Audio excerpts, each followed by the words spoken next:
Hello friends, welcome in Aptitude class. My name is Manish Joshi. Today I will learn ratio and proportion.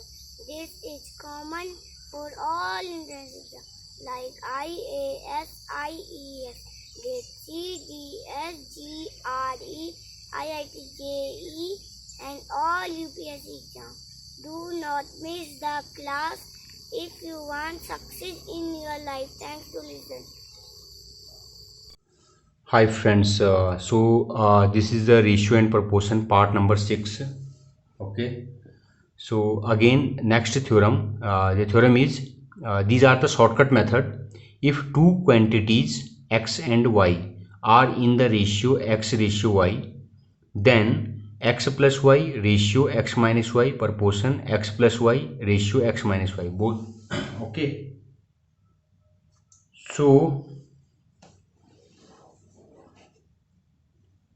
the example is this: a sum of money is divided. If you have money, okay, and if you have divided two person, okay, this is A and this is B. Suppose this is a boy and this is a girl, okay, this is a boy and this is a girl. You have divided in a ratio 3:5, okay. If the share of one person is 20 less than that of the other, find the sum. If the share of one person is 20 less than, means its share is 20 less than the other. Suppose its value is x, then this is x minus 20 is saying. Find the sum.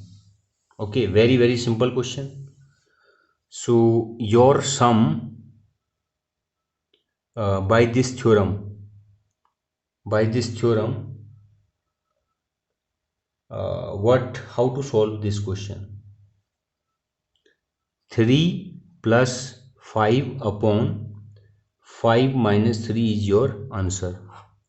5, 6, 7, 8, 5 minus 3 is equal to 2, and your sum, a sum of money is divided 2 person, okay, and this sum is equal to sum upon 20. How to solve this question? How we have solved? Our theorem is x plus y upon x minus y is equal to x plus y upon x minus y.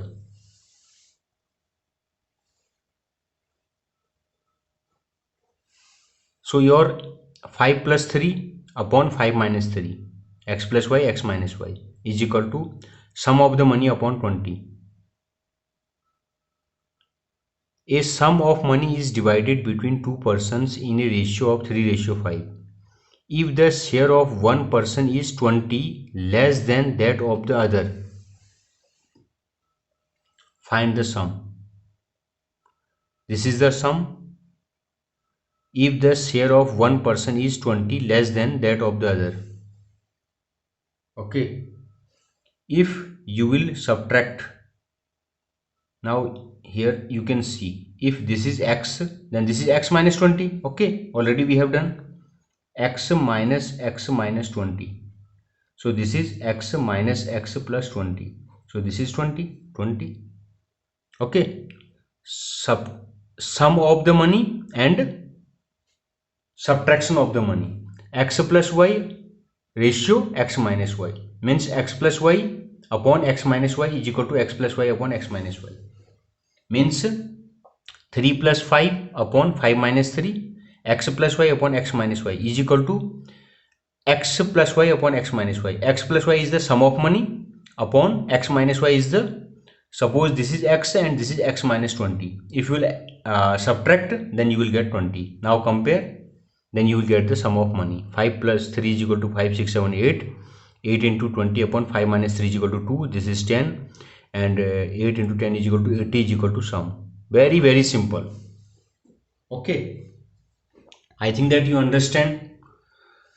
Now the second, this theorem, if any two-dimensional figure, if the corresponding sides are in the ratio A ratio B.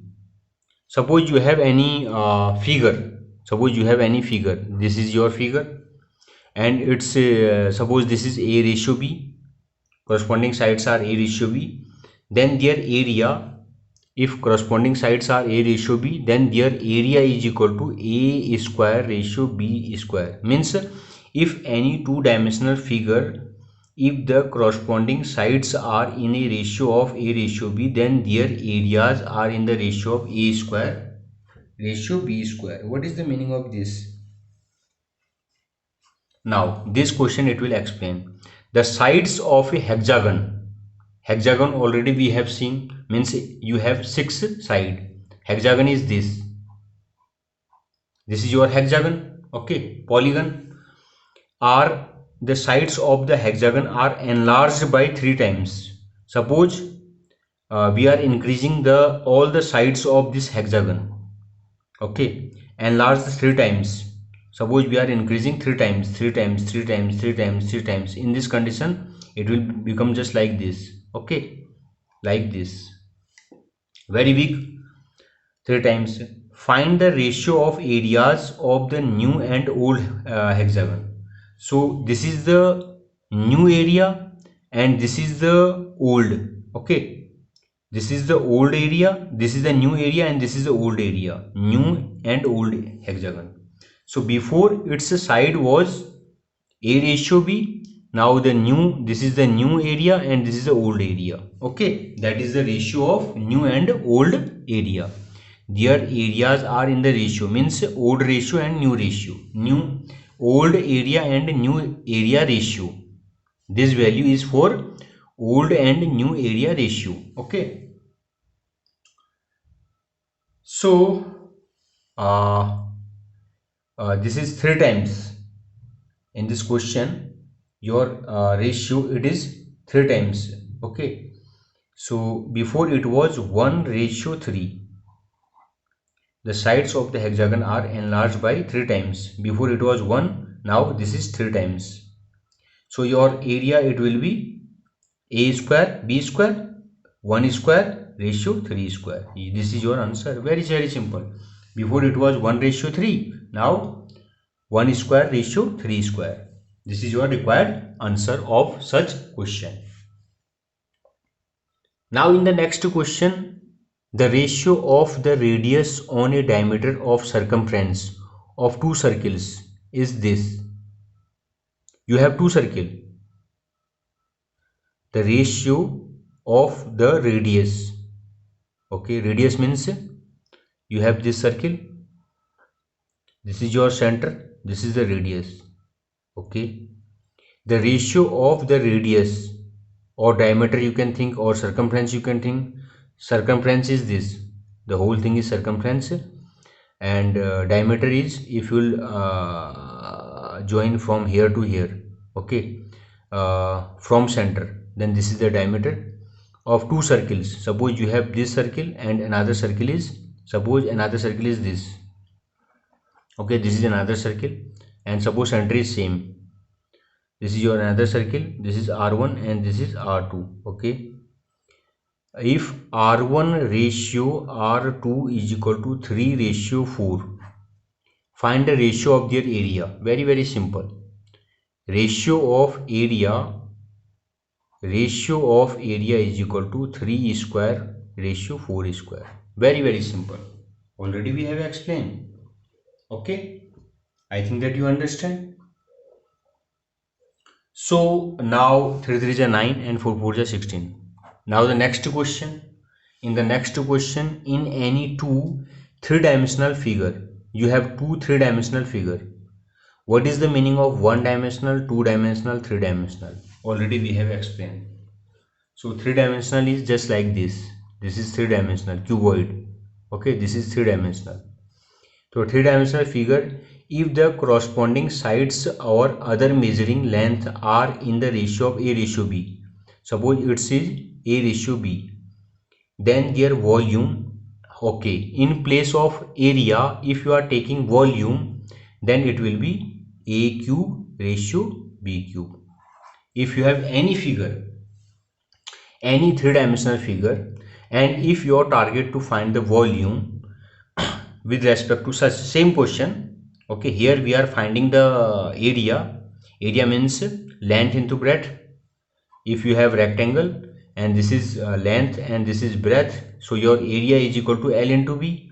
So this is two dimensional, okay, because this is on the plane, but this is the three dimensional because there is a x axis and y axis and z axis. There are three axes, okay, because of height is also there, okay. So this is three dimensional. For the three dimensional, if you are finding volume, then you will use a cube ratio b cube. And if you have two dimensional and if you have to find area, in this condition you will use your a square ratio b square, okay. So you have to remember this formula. I think that you understand. Thank you so much.